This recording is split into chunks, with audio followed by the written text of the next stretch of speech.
got so motherfucking design on right now. Bring it down, bring it down, bring it down. I got three old guys to walk. Selamat siang, Bapak Abbas Abdurrahman, Sedap SEMAK. Perkenalkan, saya Mia Melia sendiri dari mahasiswa dari STIE dan Magung. Di sini saya ingin mewawancari Bapak tentang seputar karir di bidang akuntansi perpajakan. Oh ya Bapak, kalau boleh tahu, Bapak bisa bercerita tentang perjalanan karir Bapak dari awal hingga saat ini? Oke. Terima kasih atas kedatangan kalian yang juga menjadikan saya sebagai narasumber, ya, bisa dibilang seperti itu ya, narasumber untuk keperluan tugas kampus kalian. Oke. Saya memulai karir sebenarnya sih baru 10 tahun belakangan ini. 10 tahun belakangan ini, dan saya membuka kantor ini itu sudah berjalan tahun kelima. Tahun kelima. Awalnya saya mengambil S1 itu di Mustopo, Universitas Mustopo Beragama. Nah, saya ambil S1 akuntansi. Kemudian setelah itu saya sempat bekerja di Singapura, jadi stay di Singapura selama setahun 8 bulan saya stay di Singapura karena masih ada saudara juga di sana kan.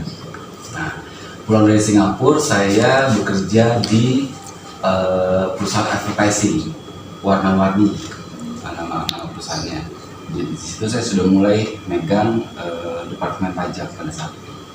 Nah, tugas saya pada saat itu yaitu bertanggung jawab atas semua perpajakan di perusahaan tersebut, baik itu PPH, PPN, PBB, semuanya. Nah, lepas dari situ saya lanjut kuliah di Universitas Mercu Buana, ambil magister akuntansi di jurusan perpajakan. Nah, sampai sekarang saya sudah menjadi anggota IKPI, Ikatan Konsultan Pajak Indonesia. Nah, sampai dengan tahun kemarin itu alhamdulillah kantor saya itu sudah menangani lebih dari 15 klien. Nah, kalian bisa lihat di situ di whiteboard. Nah, itu klien-klien kita ya, lebih dari 15 lah. Adapun juga klien tersebut sistemnya kami itu kontrak. Jadi kontrak per tahun, nanti perpanjang gitu. Nah, tugas kami kantor saya ini yaitu menangani semua perpajakan perusahaan yang kita pegang, baik itu laporan fiskal, perpajakannya, sistemnya, dan juga pendampingan atas karyawan internal mereka. Itu tugas dari perusahaan kami. Jika memang ada klien yang kontrak dengan kita. Kemudian juga kantor kami membuka konsultasi hukum. Jadi jika ada klien yang butuh pendampingan atas kasus-kasus hukum, baik itu hukum kasus pajak atau kasus perdata pidana, nah kantor saya pun membuka untuk layanan tersebut. Seperti itu. Baik, saya cukup sangat terkesan dari perjalanan Bapak.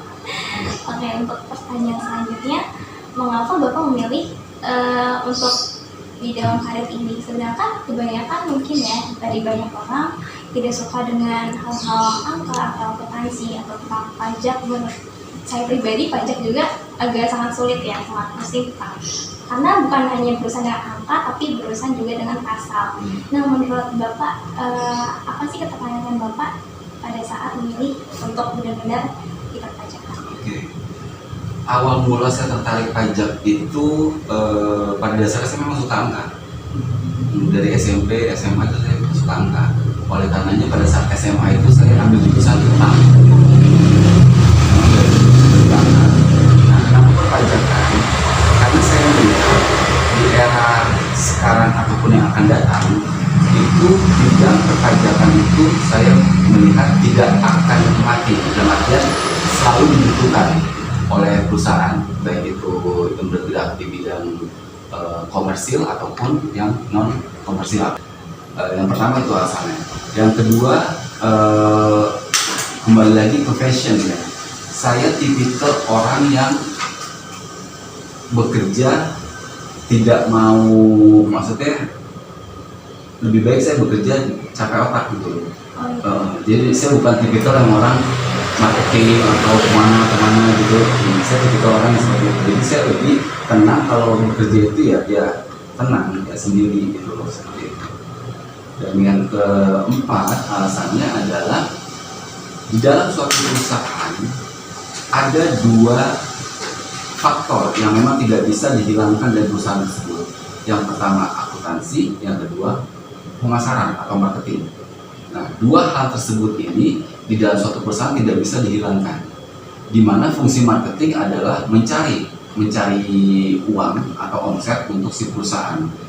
Nah, fungsi accounting ini adalah mengolah uang tersebut sehingga operasional perusahaan bisa berjalan. Nah, di dalam akuntansi itu ada dua, ada yang komersil, ada yang fiskal. Nah, saya lebih kepada fiskal karena berhubungan dengan perpajakan. Nah, karena alasan itulah kenapa saya memilih untuk concern di perpajakan. Jadi nggak akan hilang, selalu dibutuhkan di masa sekarang ataupun di masa yang akan datang. Makanya untuk mahasiswa yang memang mengambil jurusan perpajakan, ya sepertinya tidak akan kesulitan untuk mencari pekerjaan nantinya, karena itu posisi yang memang diperlukan di suatu perusahaan seperti itu. Oh iya, jadi peluangnya tidak akan habis. Tidak akan habis, iya.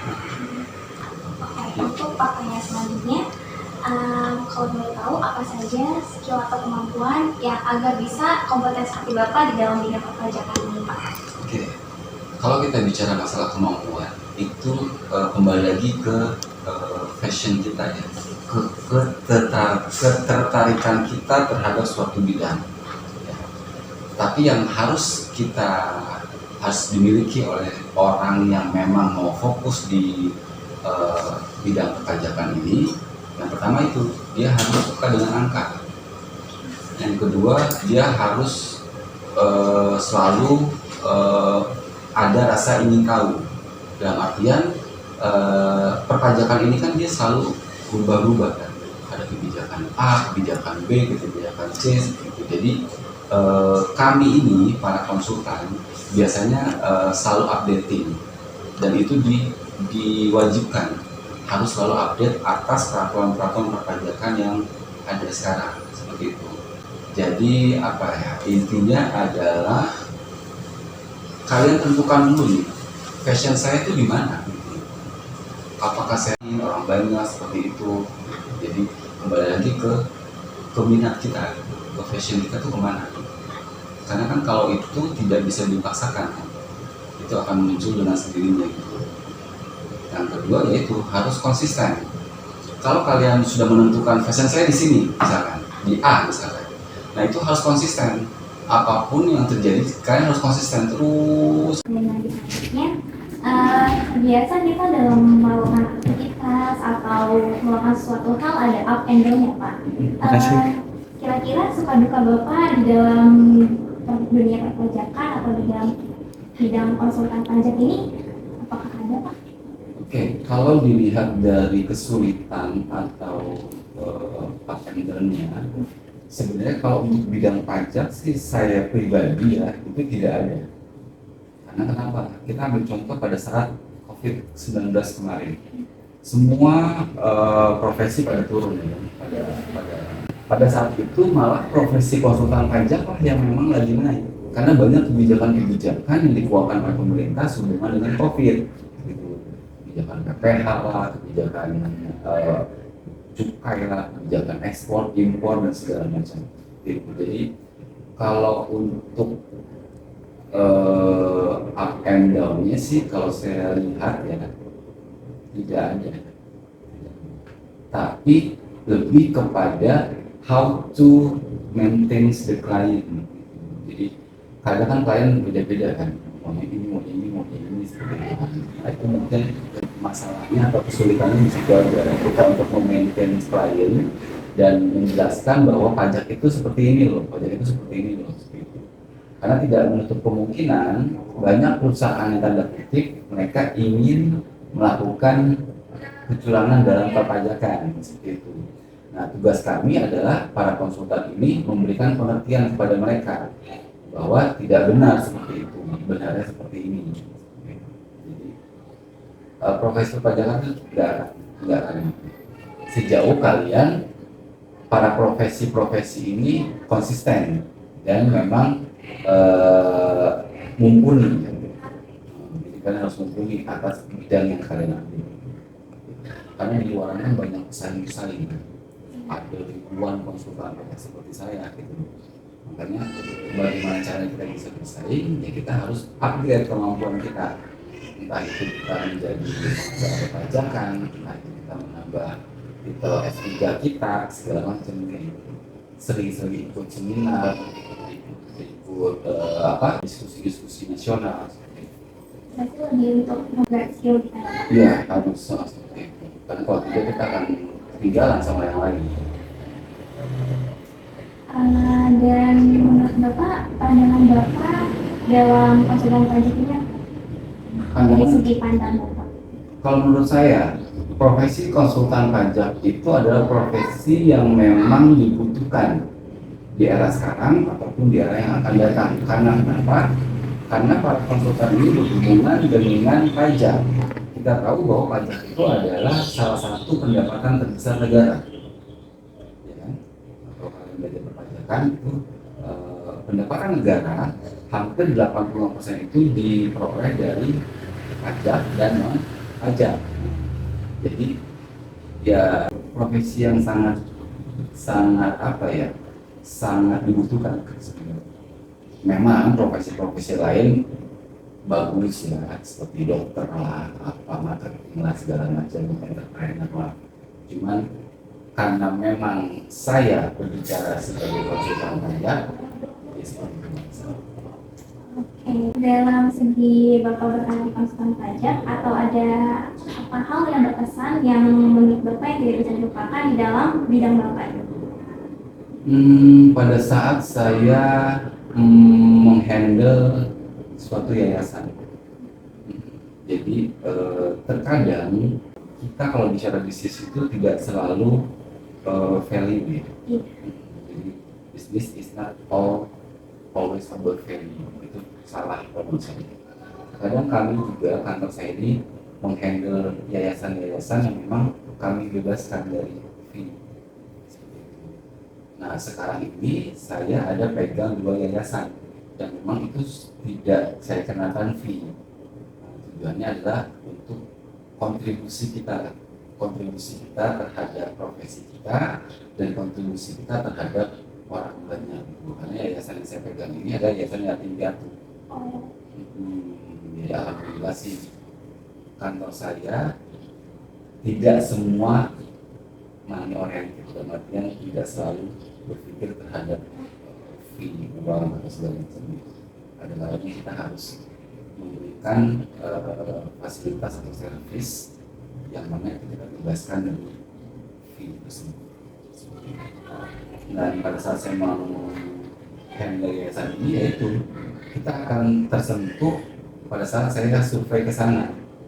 Jadi banyak orang-orang yang memang kurang beruntung. Jadi lebih kepada empati kita terhadap dunia luar, terhadap orang lain. Dalam Bapak berkarir, ataukah sebelum Bapak benar-benar menekuni di bidang perpajakan ini, atau ada tokoh inspirasi atau seseorang yang membuat Bapak jadi terinspirasi di dalam konsultan pajak untuk Bapak menjadi sampai saat ini? Ya. Untuk tokoh inspirasi yang memang bergelut di bidang pajak sih tidak ada, tapi tokoh atau persons yang memang saya kagumi ya almarhum ayah saya sendiri. Karena beliau itu di mata saya adalah orang paling pintar di mata saya ya. Beliau itu dosen Trisakti, beliau itu S2 hukum, dan beliau itu bisa menempatkan diri pada saat menjadi seorang ayah dan pada saat dia sedang menangani kasus. Jadi kalau di bidang tokoh atau sosok yang saya jadikan role model atau yang jadikan panutan saya, ya almarhum ayah saya. tujuan Bapak yang belum terpenuhi di dalam karir saat ini, atau kalau ada? Saya mau buat bisnis yang memang itu bisa merekrut orang-orang yang memang tidak berijazah. Dalam artian mereka putus sekolah, nggak punya ijazah, bisa kerja di saya. Terus ibu-ibu yang memang ibu rumah tangga, yang memang tidak punya penghasilan, bisa saya pekerjakan seperti itu. Nah, alhamdulillah Asegaf Konsultan ini sudah mempunyai tiga bisnis. Yang pertama itu toko yang itu bergerak di bidang penjualan barang-barang Saudi, kurma, air zam-zam, baju-baju muslim seperti itu. Yang kedua nih baru mau launching Januari ini, itu steam mobil. Nah, brosurnya itu yang ada di sini, Asegaf Wash. Iya. Nah, itu baru rencana saya mau launching nih di awal bulan besok. Sekarang lagi preparation segala macam. Nah, yang ketiga itu saya juga punya catering.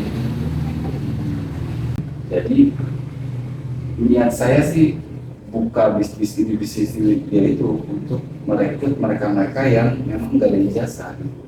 Karena mereka kalau melamar di tempat lain kan harus pakai ijazah. Iya, betul.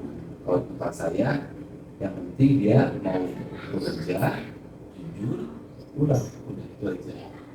Dan alhamdulillah sudah ada 9 orang karyawan, sudah ada 9 karyawan, dan notabene yang mereka itu tidak punya jasa, jadi tukang parkir, jadi saya tarik, jadi kan lebih meningkat antara hidupnya yang seperti itu. Kedepannya juga insya Allah the big impian saya itu saya mau buka yayasan sebenarnya. Yayasan. Ya, di kayak rumah singgah Oh, anak-anak yang nggak mampu belajar seperti itu impian terbesar saya membuat itu. Jadi anak-anak yang memang tidak ada orang tua yang terlantar di pinggir jalan segala macam, dia bisa tinggal di situ di rumah itu. Tetap kita sekolahin, kita kasih fasilitas tempat tinggal segala macam. Itu rencana terbesar dalam hidup saya. Belum tercapai sampai. semoga Pak dengan seiring waktu akan tercapai. Niat baik selalu akan tercapai kok. Iya. Saya benar-benar kagum dengan Bapak. Banyak konsultan banyak mungkin yang tidak melihat dari dunia luar kayak Bapak ya. Terus kayak mungkin kebanyakan juga mereka hanya fokus dari profesi mereka sendiri, masalah mereka, dan tidak ada rasa empati atau kepedulian tentang dunia luar. Dan menurut saya bisnis yang Bapak kembangkan ini dapat berpengaruh bagi Indonesia juga untuk mengurangi pengangguran juga. Ya mungkin banyak juga yang bakal pengangguran ke sekolah atau segala macam mungkin dari biaya atau dari lingkungan keluarga yang lain juga. Sebenarnya ini ada hal yang saya ingin tanyakan juga ke Bapak. Menurut saya Bapak sudah sangat kompeten sekali untuk di dunia konsultan pajak, bahkan Bapak udah punya kantor sendiri dan juga bisnis lain. Mengapa Bapak tertarik juga untuk menjadi dosen untuk mengajar? Menurut saya itu benar-benar membagi waktunya itu harus benar-benar stabil dan memakan waktu yang sangat banyak. Jadi awal saya ingin terjun ke dunia pendidikan atau sebagai seorang dosen itu kembali lagi saya melihat ayah saya. Jadi ayah saya itu dulu punya kantor pengacara sama, punya kantor pengacara, punya karyawan, punya usaha yang lain. Tapi ayah itu selalu ingin meluangkan waktunya untuk berbagi ilmu. Salah satunya dia terjun sebagai dosen. Karena kalau menurut saya amal itu kan tidak harus berbentuk materi. Bisa juga kita kasih ilmu ke orang itu sebagai amal kita. Dan amal yang tidak berbentuk itu adalah ilmu yang bermanfaat bagi orang lain. Karena hal itulah saya walaupun jauh dari sini ke Cikarang, ya tetap saya lakuin gitu. Karena apa? Ya niat saya bukannya sekedar materi. Memang saya dapat materi dari hasil ngajar itu, cuman lebih kepada saya mau bagi ilmu aja, bagi ilmu ke adik-adik para mahasiswa-mahasiswa.